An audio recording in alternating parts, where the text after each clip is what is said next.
Tabe. Jumpa lagi dengan saya di Negara Bijaksana, channel yang membahas sebuah persoalan populer di Indonesia secara bijaksana dan dijamin dengan pemikiran terbaru.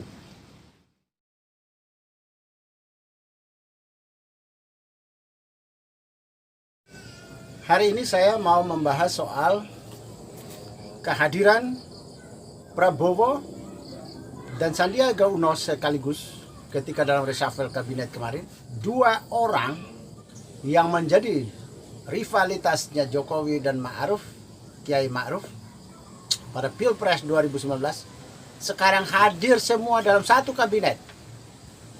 Jadi kabinet ini isinya seolah-olah adalah milik kedua pasangan Pilpres kemarin 2019.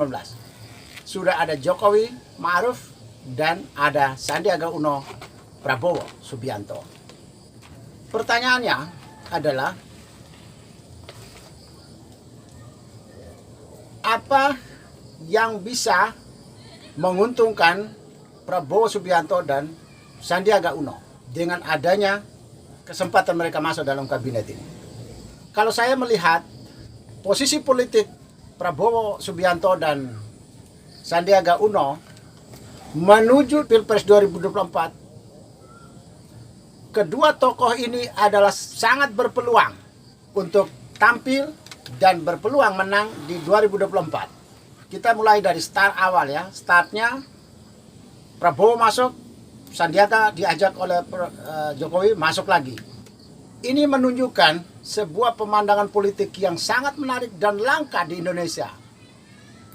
Nyaris semua orang calon di Indonesia yang tadinya lawan, rivalitas, setelah berakhirnya pemilu atau pilkada, permusuhan berjalan terus.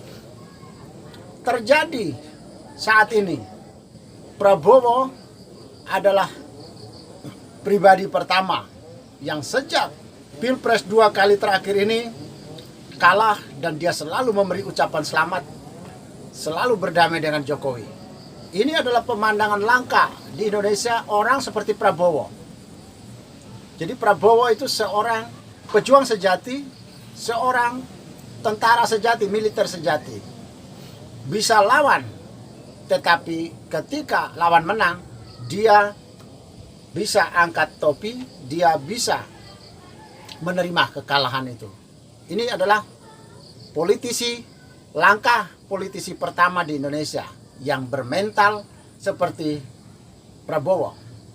Mau bertarung, tapi sekaligus juga mau mengakui kemenangan dan kelebihan lawannya. Ini satu poin untuk Prabowo. Ternyata Sandiaga Uno pun memiliki poin itu lagi ketika diajak masuk ke kabinet kali ini. Sandiaga Uno mau.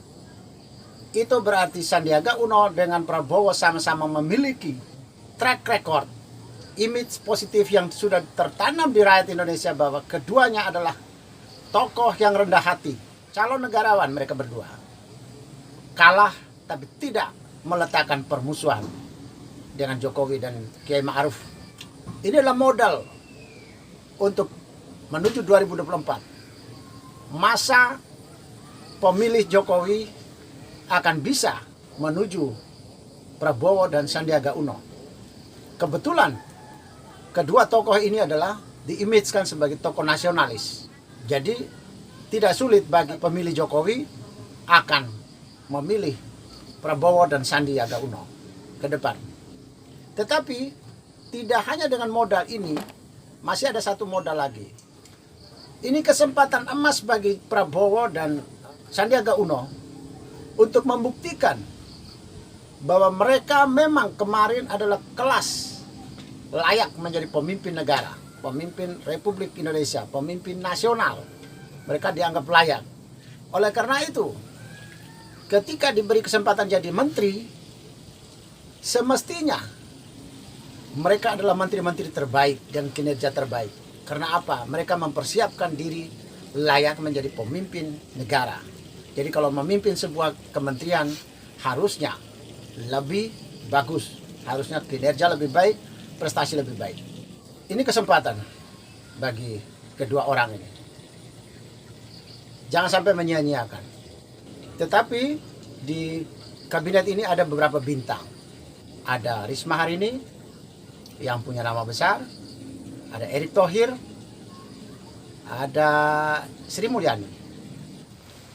Kehadiran Prabowo dengan Sandiaga Uno harus minimal seperti mereka ini, harus menjadi bintang kabinet juga.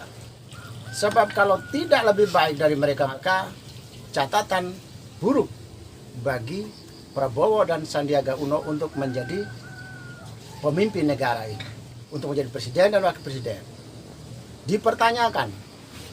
Jadi ini kesempatan bagi Prabowo dan Sandiaga Uno harus menjadi bintang segala bintang dalam kabinet ini, supaya modal rendah hati tadi, mudah mengakui lawannya yang menang, dan modal prestasi di kabinet itu yang akan menjadi tiket masuk 2024 lebih mulus.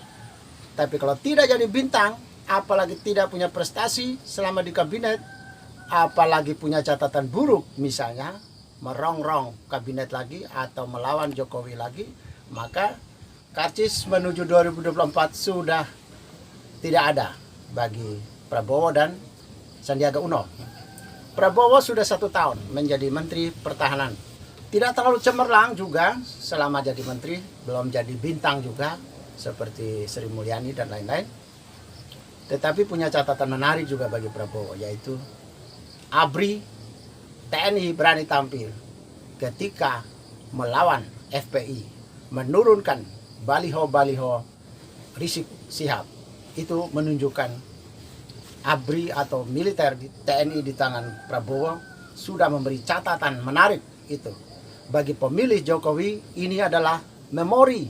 Ini adalah kenangan yang bisa menjadi modal bagi Prabowo di tahun 2024. Kalau di negara bijaksana, Prabowo dan Sandiaga Uno wajib menjadi bintang dari semua bintang kabinet ini, supaya 2024 dua nama ini akan menjadi calon terkuat dari pemilih Jokowi untuk membanjiri pada kedua tokoh ini. Silakan berkunjung ke semua edisi di channel ini. Di setiap edisi selalu ada pemikiran terbaru. Pikiran lama tidak dibicarakan di channel ini. Jika Anda setuju dengan saya, Anda seide dengan saya, berarti kita berada pada satu perjuangan yang sama, yaitu ingin melihat Indonesia menjadi lebih baik, Indonesia menjadi negara yang bijaksana yang kita impikan. Caranya adalah dengan Anda memberi dukungan dan berpartisipasi dalam channel ini. Subscribe di bawah channel ini, bunyikan lonceng di sampingnya untuk menunjukkan Anda berlangganan secara gratis, dan ada pemberitahuan setiap kali saya mengirim edisi baru. Dan ketiga, kalau Anda suka dengan pembahasan ini, jangan lupa klik like di bawah ini. Dan kalau Anda ada tanggapan, pendapat berbeda, atau kita sependapat atau memberi penjelasan, silakan menulis komentar Anda di bawah ini. Dan jika Anda setuju dengan ide ini, jangan lupa bagikan ke semua relasi Anda. Terima kasih.